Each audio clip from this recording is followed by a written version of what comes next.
So this video is to get some extra help on triangle congruence, specifically looking at different examples and deciding whether the triangles are congruent and which theorem we would use to prove that. We did these same problems in our try it, talk it, color it, check it, so feel free to fast forward through them if you already understand the problem. Or follow along with me, pause, try it yourself, and then confirm whether it's correct. So starting with this one, if you want to pause the video to think about it first, there are a couple things the question is asking us to do. They want to know, or answer, they want to know, are the triangles congruent? If they are, we're going to create a congruent statement, and then we're going to choose a reason that we know they're congruent from these 5 theorems. So take a moment to check out the diagram, pause the video, and see if you can answer this question on your own.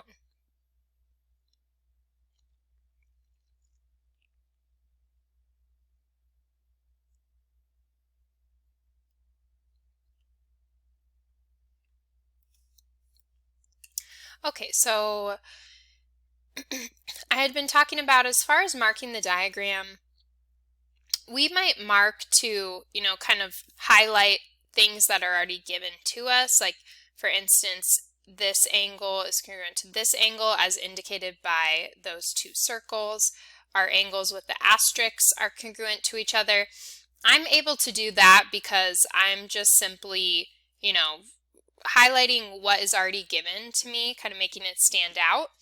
If I'm ever going in and marking congruent things of my own, other angles or sides, I need to have a reason for marking them. So I actually do have this shared side right here that is part of the triangle on the top, ACB, and it's also part of the triangle on the bottom, ADB. So because this shared side is literally a part of both of the triangles, I'm going to go in and mark that as my own, or mark that on my own to consider it when I'm deciding whether the triangles are congruent and which criteria I can prove it with. So what I see I have here is I have 2 pairs of angles and 1 pair of sides.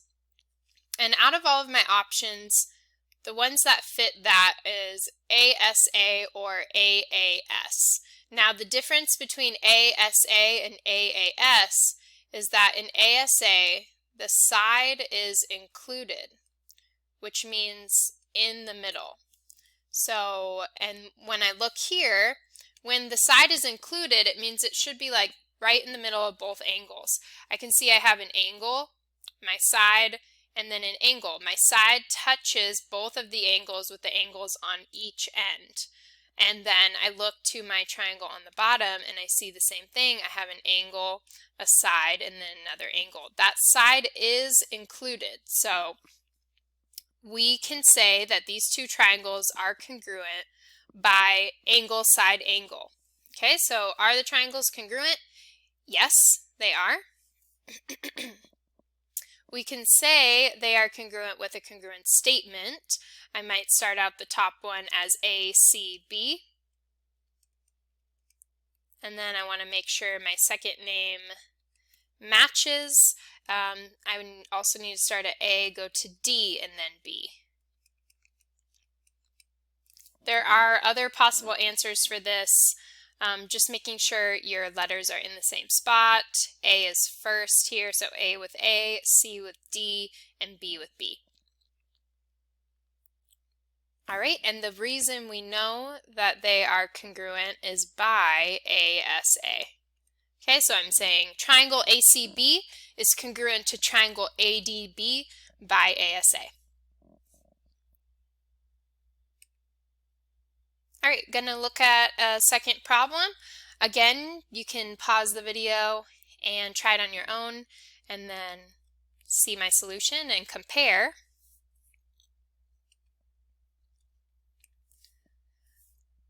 But on this problem, again, have this nice shared side in the middle, going to give it a different marking than the others. And I have some additional sides I can mark. I have side AC is congruent to AP. I have side CJ is congruent to JP. And then I, of course, have my AJ congruent to AJ, exact same side.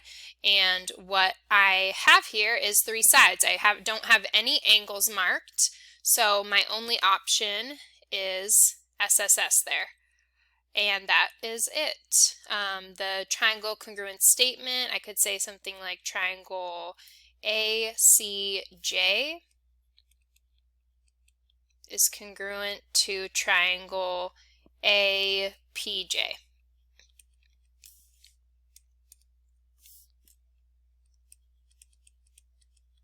Okay, and the reason I know these two are congruent is by side, side, side.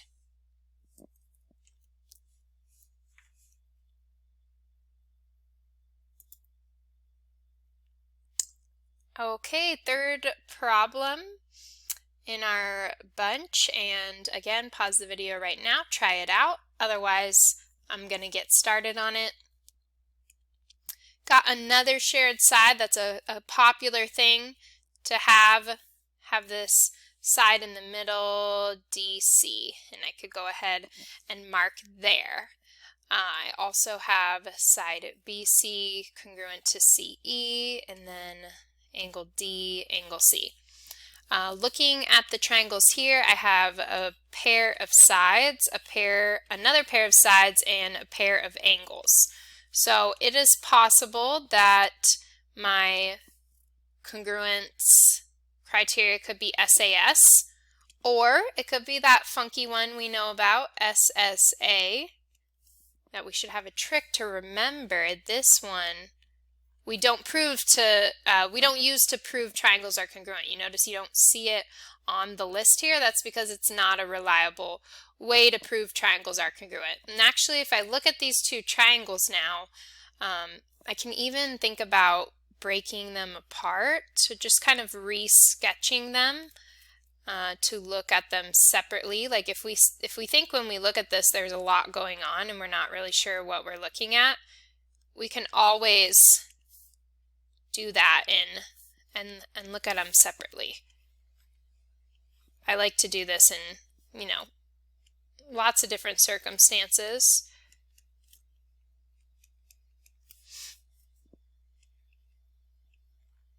And actually when maybe it helps to see it now when they are separated, I have not the same arrangement. This angle is included in the middle of the two sides, so this triangle is really fitting the SAS type of arrangement, but the other triangle has to match it in the same way. Remember, we're trying to say whether the triangles are congruent or not. If we have this arrangement going on here and we don't even have the same arrangement over here, does it really make sense to say that we can guarantee they're the same only by knowing these three parts? No, we need those three parts to be the same.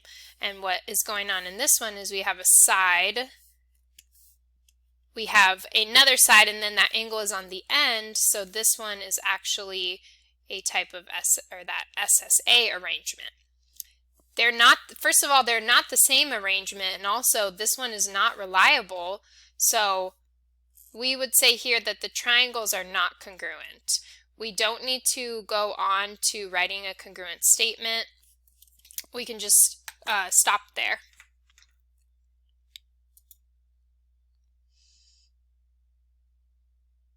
Okay, so for this one, another one that we were just doing in class, noticing there is a right angle in both of these, as my congruent angle, so just kind of taking note of that. Also have HP congruent to MK and PA congruent to AM. Now, when I have a right triangle, there's one of these theorems that can only be used on a right triangle, and that is HL. I still want to check and see, do I actually have the hypotenuse and leg? It's not going to work on every single triangle. There is some work to do after that, but It is a unique one. When you see a right triangle, you know you want to check HL. So HL means hypotenuse leg. Write that out, hypotenuse leg. And the way I can find the hypotenuse of a right triangle is it's always going to be across from the right angle. Remember, the largest side is across from the largest angle, and the hypotenuse is by definition the largest side. Across from this right angle is also our hypotenuse, our longest side. So we are being shown that the hypotenuses are congruent. And then a leg is really just one of the remaining sides of the triangle. They meet at the 90-degree angle here, and I can see that I have a pair of congruent legs. So since I have both of those, I can say these triangles are congruent by HL. So I'm going to write out my statement, maybe PAH is congruent to MAK. That's one possibility. There are multiple. And just want to point out that just because there's a right triangle doesn't mean it's going to be hypotenuse leg. I know I just stated that as an example. You know, if I had these same triangles, maybe not connected, because that actually tells us something. Well, I did that one wrong, but I will just do two right triangles. Okay, perhaps it looks like that. Maybe I'm given this side is congruent and this one is congruent. So I have two right triangles, but in this case I actually don't have HL, because this is a pair of legs that are congruent and this is a pair of legs that are congruent, and then I have these congruent angles in the middle, and this is actually SAS. So just because it is a right triangle doesn't mean it's always going to be HL. You need to, of course, check for that. So just wanted to share that bit. And going to get to the next problem.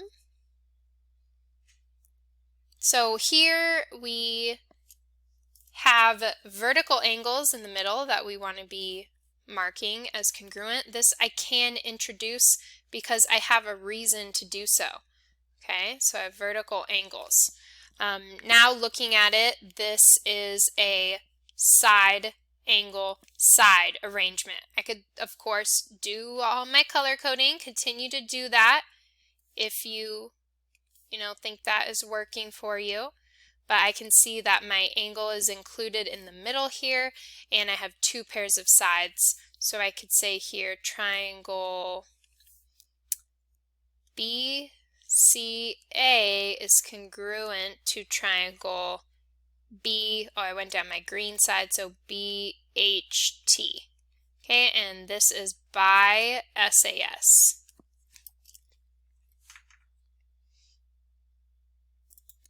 All right, let's see what we have here. We have side PL is congruent to FR. We have side KL congruent to GR. And then we have our angle here at P and F. And, two sides in an angle, to be SAS, that angle would need to be included in the middle where the sides meet, which is right there. I'm not marking that because I know, I'm marking that because that's where it would need to be. So these are actually going to be not congruent.